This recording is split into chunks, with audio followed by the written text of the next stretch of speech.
2021, after the president Jovenel Moise was killed, there was a sudden rise of armed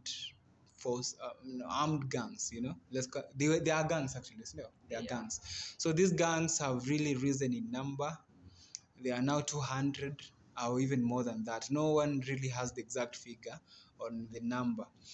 However, now the gangs are really wreaking havoc on the normal or the common citizens of that country. They are raping, they are stealing property, they are vandalizing property, they are doing every kind of any kind of action that can be attributed to terrorism or even just a sign of anarchy. So right now as we speak, the state of Haiti is in total anarchy, and that's why our president, due to the Pan-Africanism agenda, felt that after the UN asked whether there is an African country that could volunteer for this, Kenya felt that it should take it up.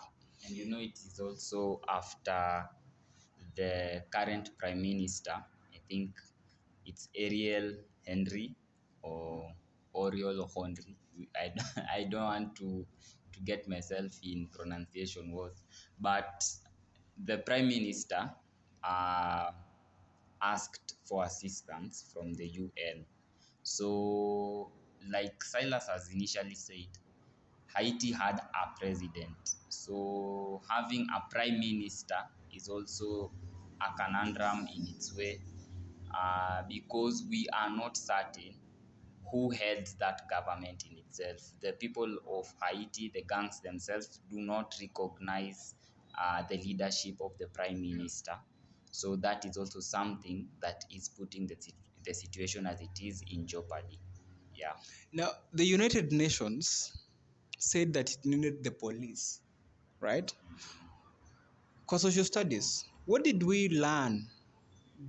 What is the purpose, the roles of the police? I believe They are meant to maintain law and order within our boundaries. Now, for us who are critics under the umbrella of AM, Raise Africa movement, we are only now concerned with the legality of it. Look at this situation. We are sending the police. The police maintain law and order. The state of affairs in Haiti right now, there's nothing that looks like law. So the police are going to maintain law that does not exist. There's still no order. There's no order at all. However, our president is convinced that he'll maintain order that does not exist. Now, which of course says that they are not actually going to maintain law and order which does not exist, which means there are other reasons as to why our president might have chosen this path. And we really are even calling for the president to come out and explain to us, because we deserve to know. We deserve to know as Kenyan citizens. These are our brothers. These are people we've gone to school with. These are people that we pay using our own taxpayers' money. So we deserve to be told, because again, we feel like the law is being infringed upon. Now, what even compelled, because you are told that we are backed by the United States. RJ, do you have an idea on why you think the US is so interested in Haiti at this particular moment?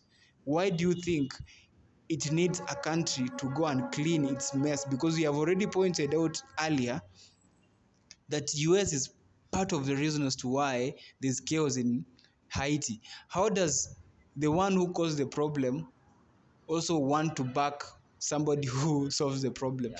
Do you have any rough ideas as to why you think US feels so obligated to do this? Okay, I'll take 2 points of view. I'll take the backer and the backy. Okay, I'll take Kenya and US. I'll compare their symbiotic relationship or situationship at the same time. So we have a country, as Silas is saying, that is in anarchy, and the people that are from this country are looking to safe havens They are looking to places that they can call their new homes because they are running from the anarchy that is in their home presently. So we have an immigration crisis into the US that is being caused by the immigration from Haiti. Uh, as these people are looking for places to go, they find themselves going to US, which is a problem in itself.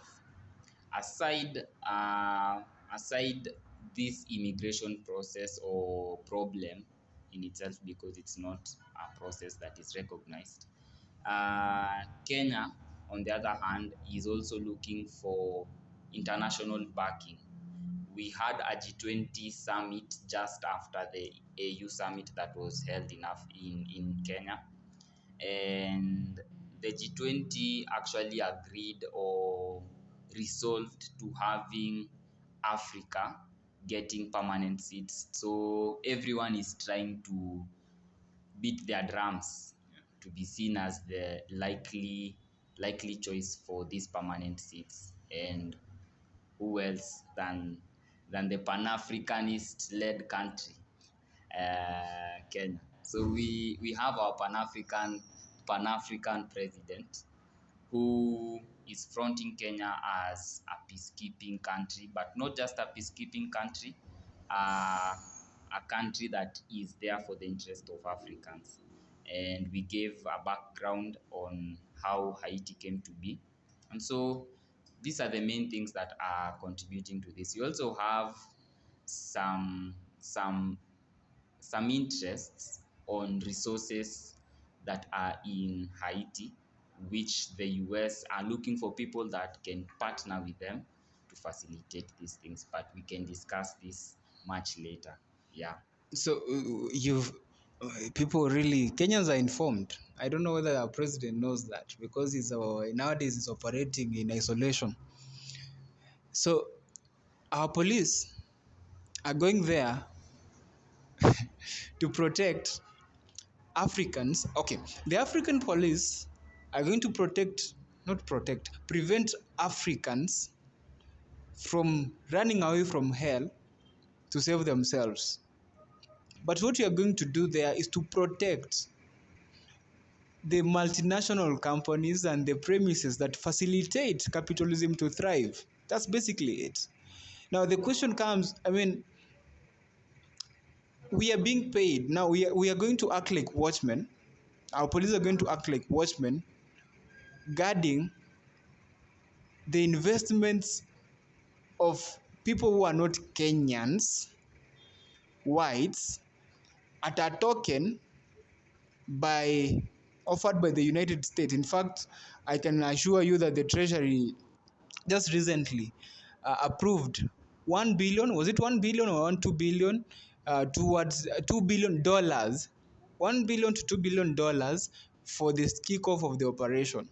So already the little money is coming, and the police are going to be awarded that I have to a question on that.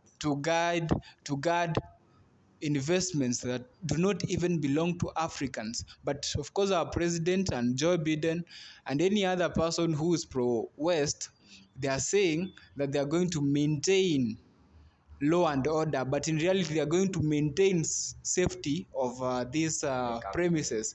You have a question, RJ? I have a question on that. Uh, we know whether we are sending the scouts or the defense forces, whomever we will be sending anywhere. Our constitution puts it clearly, and also we have acts of parliament that have outlined the procedures for that. We have to have a session where the parliament itself, both the National Assembly and the Senate, uh, agreeing that the forces need to be deployed. So how are they releasing funds, yet we have not concluded the process from our end?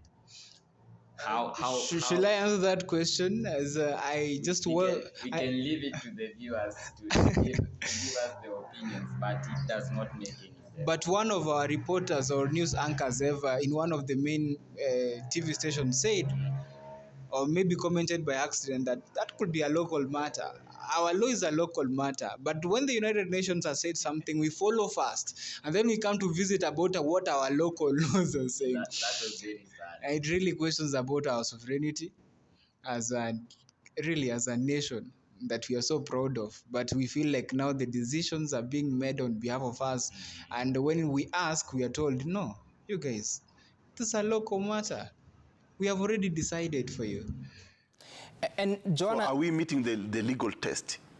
all right. Oh, of course, that's a local issue to decide. No, But Joanna, it's not local, because you see, the UN has passed a resolution, but it also has to comply with the laws of the Republic of Kenya.